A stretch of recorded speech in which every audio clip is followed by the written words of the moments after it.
Do you think they understood the message you were sending them last week? You decided not to strike. I hope they understood the message. I decided not to strike. They shot down unmanned, as you know, an unmanned drone. Do you think they take your threats seriously now, Mr. President? I think everybody does. I think you do too. Welcome back to Harbor. That was President Trump this afternoon, hours after he threatened Iran with obliteration should there be any attacks on anything American in the region. In a series of tweets, the president wrote, Iran leadership doesn't understand the words nice or compassion. They never have. Sadly, the thing they do understand is strength and power. Iran's very ignorant and insulting statement put out today only shows what they did, that they do not understand reality. Any attack by Iran on anything American will be met with great and overwhelming force. In some areas, overwhelming will mean obliteration. We Americans know, unfortunately, what obliteration looks like. Here are just some of the cities in the Middle East whose people have faced obliteration firsthand. Look at that. The president was referring to a statement from Iranian President Rouhani, who slammed Trump's latest sanctions on Iran as outrageous and idiotic, and the White House is, quote, afflicted by mental illness. For more, I'm joined by Independent Senator Angus King of Maine, a member of the Senate Intelligence and the Armed Services Committees. Senator, why are we talking like Curtis LeMay all of a sudden with this crazy apocalyptic language? Well, it certainly doesn't lead us towards some kind of diplomatic solution, that's for sure. And then when you add to that the fact that we lead to the likelihood of a miscalculation on one side or the other, a mistake, something which one side thinks is defensive, the other side says is provocative, and the next thing you know, we're on the escalation ladder with no telling where it ends. What do you make of the president saying the other day, which I applauded in my own way, his statement that we didn't want to cause casualties needlessly in this tit for tat, when he heard it would be 150 people would be killed by any kind of surgical strike or whatever against military installations. He said that's too many. And then today he said obliterate. I mean, his concern about killing 150 people in an air raid, and now is saying I want to obliterate whole populations. Well, it is very hard to read, and the messages are very, as you say, in this case, very inconsistent. I think he's, you know, the whole strategy, as I understand it, and we had a briefing from some of his people the other day, is called maximum pressure. And I suppose what you saw today was the rhetorical part of the maximum pressure, talking about obliteration and overwhelming force. But again, how do we get off the path? My question is, what's the end game?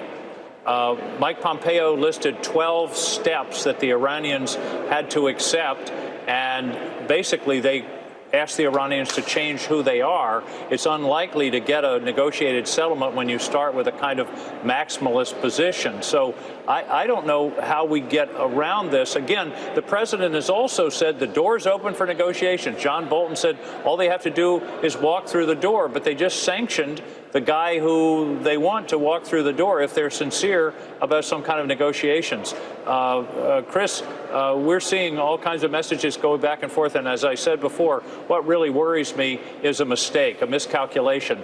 The guns of August, and people wondering 2 years later, yeah, Barbara Tuchman, how did we get into this horrible war? And we're exactly in that kind of situation now. Question to you. What should the United States do, assuming we had a different president? What should the United States do to stop Iran from developing nuclear weapons?